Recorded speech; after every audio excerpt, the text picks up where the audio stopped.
the four walls of our libraries.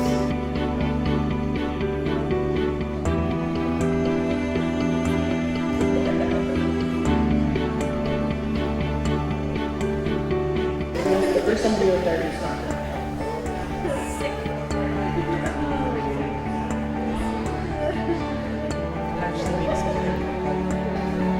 The rule of thumb that I always use.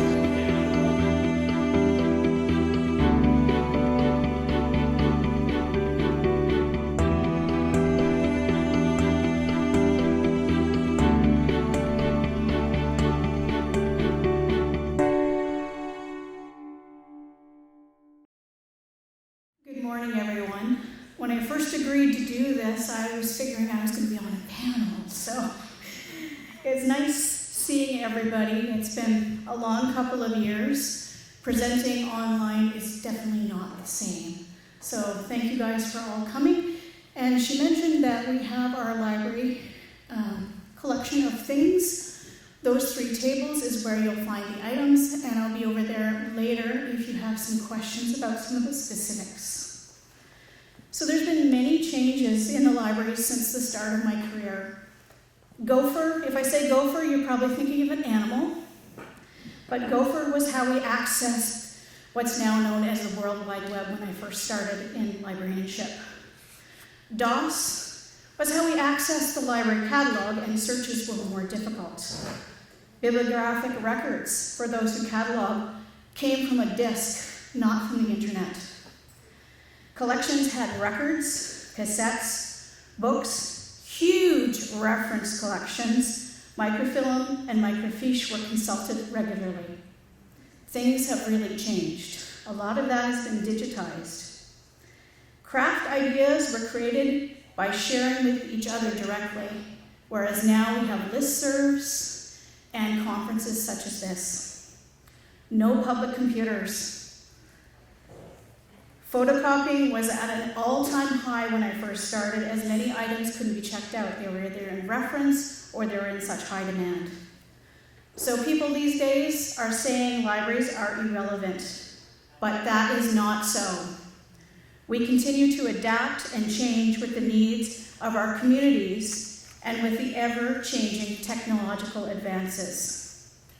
So have you ever had the idea of how your library could be serving your community better?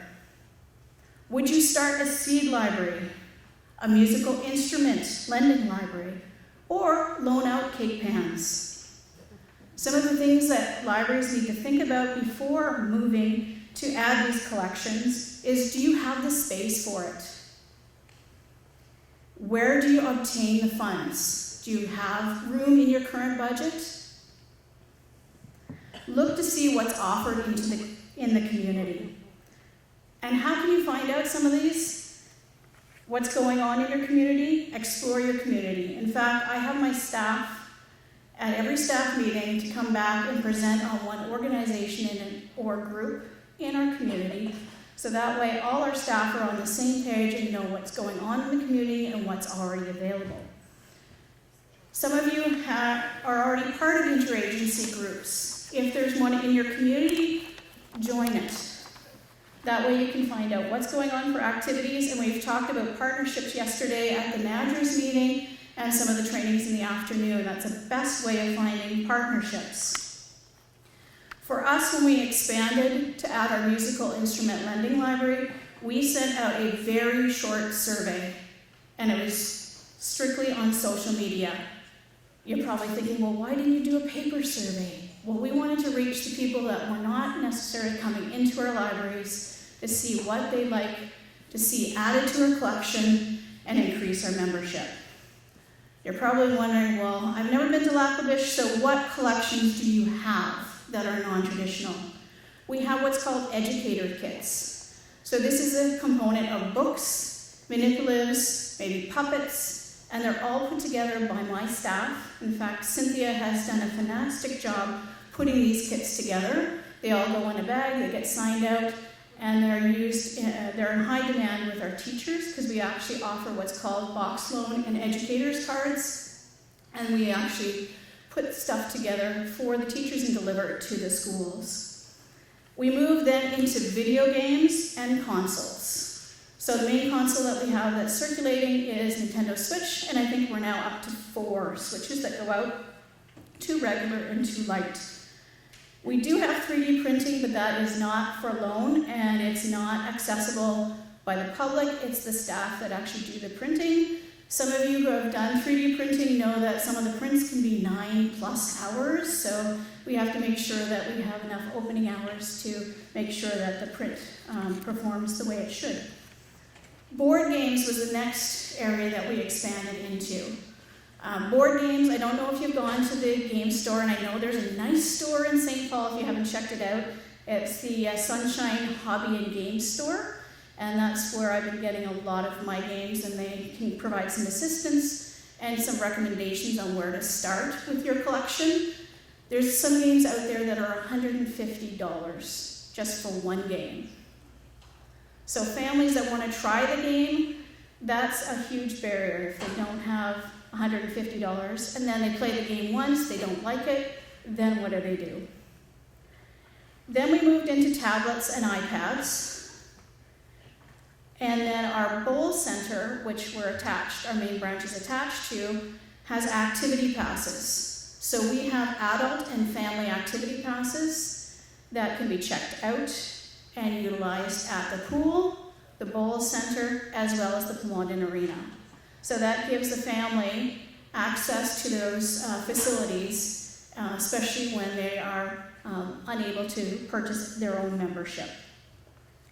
Musical instruments was our next collection that we added, and we spent $5,000 to add the instruments to our collection. I'll get in a little more detail a little later on in the presentation on how we obtained that funding.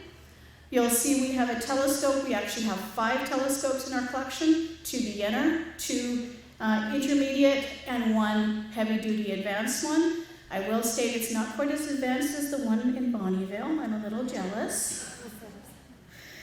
Then we added smart hubs. So TELUS was very nice to give us 2 free smart hubs. So that means people that don't have a great internet or don't have the funding to have internet in the house can run off the TELUS hub for a month, and it's actually 2 terabytes of data that they have accessible. We don't really publicize that too much because we want to just make sure that they don't go over that limit. However, there's no charge with those. If those units get lost, I will preface those who haven't reached out to TELUS, then you'd have to buy a unit, and then you'd have to manage the data yourself. These ones, you don't have to manage the data. TELUS is doing it for us, which is a big plus. Then we just added cake pans last June. Keep in mind when you start any of these collections, you might start off with buying, but keep in mind there's members in your community that are probably going to want to donate. So we originally started out with 50. We now have 100 cake pans, because we had a donation from one family of 50 cake pans. If you're familiar with cake pans, some cake pans are $50 or more. I'm talking about like the Christmas ones that are Christmas Village, they're very detailed. So if you're only going to use something once, why not get it from the library? An Oculus Go, you'll see that on the table. So we have VR in the library, but now we've expanded it. So we have an Oculus Go that is going to be circulating right after Northern Lights gets cataloged. And then we just added binoculars to our collection. So we have 3 different types of binoculars. And then we actually have an area that you'll see in the video that I think is going to be played after my talk, I think, where the location of that collection is. So I am very happy that the board, and we have 2 board members who are also county councillors in the back. We have Colette and Darlene here today. They are very supportive of special collections and are committed to providing barrier-free access to all types of materials. So we don't require any additional forms or deposits. Because when you start adding additional forms and deposits, that starts creating barriers for people. We do not charge for lost. We do charge for lost and damaged materials, which happens with books just as well as these special collections. But the board takes it as that is the cost of doing business. You need to figure out how you want to catalog these items for your collection. What is the process you want to do in terms of lending, and what happens when pieces go missing. So while we do charge for the whole kit, if it's unable to be used when it comes back missing pieces or broken pieces, if it's still usable, we actually charge just the fee for the missing pieces. So we try and make it as easy as possible. Beth is one of our gurus on 3D printing, so sometimes we actually end up printing pieces for some of our board games, so that's another plus of having a 3D printer on site, because you can print chess, checkers, and other pieces for board games. Other collections that we would have looked at implementing if they didn't already exist in our community would include a toy lending library. So FCSS in our community actually does the toy lending library, so we direct them to the toys, and then they direct people back to our makerspace area if they want more STEM and STEAM kits. The other thing I know other libraries have been doing is snowshoes and skis and stuff like that. Again, we're not going to compete with a recreational facility, and they do lend out snowshoes, so that was one of the things that people had asked for, but we directed them back to the Bowl Center saying you can rent those out from the Bowl Center. We also try not to compete with retail outlets. So you're probably thinking, but you got musical instruments. Well, I don't know how many of you have been in Lac La Biche, but we do not have a musical instrument store. And when I did the collection for musical instruments, I made sure that we were not doing instruments that a school was already getting. So for example, band, I didn't get band instruments. Recorder, I didn't get recorder instruments. So I left the school, what the school was doing on its I think they do Long and McQuaid now for their rentals from Edmonton. So I tried to augment what was already existing in the community. Some libraries do offer power tools. We are not doing power tools. We've had a long-standing company that actually has been very supportive of the library, Stuart Sales and Rental. So we didn't want to compete with that company, nor did we want to compete with a sporting goods. So why should a library get into special collections? It does promote active learning. It helps for people who learn through doing. So watching a video on how to play guitar is not going to help most people. They want to have a guitar in hand and watch the video. And having said that, yes, we have books that go out with the guitar, but you can also go on LinkedIn Learning. And there's some guitar courses. I haven't checked them out yet, but somebody had told me about them. People can control their own learning using these special collections. It's inquiry-based learning. One can create and experiment. So in fact, in our makerspace area, we have a couple of kits. I brought the chemistry kit with me. Then there's also microscopes and other things that support that type of learning. It also allows people to explore things before buying. So I mentioned the games already. So where can libraries get funds for these collections? Donations is great. Right now I know there's a certain pot of money for most communities, so donations might not be feasible for your community, but there's grants. So remember I highlighted the musical instrument lending library, and I was going to say how we got the funds? We actually applied for a grant through the Kimberly Foundation, and we received a $5,000 grant to start our musical instrument lending library through the Pat Morris initiative. So yes, I got the grant to start it off, but then you also have to figure out, how am I going to deal with a broken string? Am I going to charge somebody for a broken string? No. If it's a consumable item, we don't charge for it, but you have to have the money in your budget to cover those costs. Now you're probably thinking, I'm not a musician, so how do I tune the instruments? Any ideas? Don't. Get a volunteer that plays the instrument. I can tune a guitar, I can tune a violin, but I have a very competent volunteer who actually knows how to tune every single instrument that I purchased. So find those volunteers. Maybe there's music teachers in the community that would be willing to help out. When you first get your instruments, they're going to have to be tuned quite regularly, and then as you go, then it's going to be more infrequent in terms of need for tuning. Now, with the instruments, I'll highlight the guitar again. So I said we have books, we have the stand, we have the case, we also have a tuner. So when they're playing the instrument at home and they're learning how to do it, they actually have a tuner so they can tune the instrument themselves. That goes with any instrument that needs to be tuned. There's a tuner that's with that package. Local library budget. So show of hands, I know you guys have book allotment that Northern Lights helps us spend. How many of you have a book allotment local budget line? Show of hands. So I see a few hands up. So this is how a lot of our special collections, I mean, yes, I can go through book allotment, but I spend my book allotment every year. So having that local money that the board has set aside specifically for collections will help those consumable and replacement costs for instruments that may need to be replaced, or they get damaged, or they don't get returned. Partnering with local community groups is a fantastic way of starting one of these collections. In fact, if the FCSS didn't have a toy lending library, we probably would have partnered with them on that project. Other items that libraries could include in their collection could be arts and crafts, so knitting needles, button makers, craft kits. So again, craft kits you might be getting into adding consumables with them. So when you're putting an item in Polaris, you're going to have the bibliographic record of the items that you want returned, but then you're not going to worry about the, let's say, the construction paper coming back. That's just something you're going to replace out of your budget.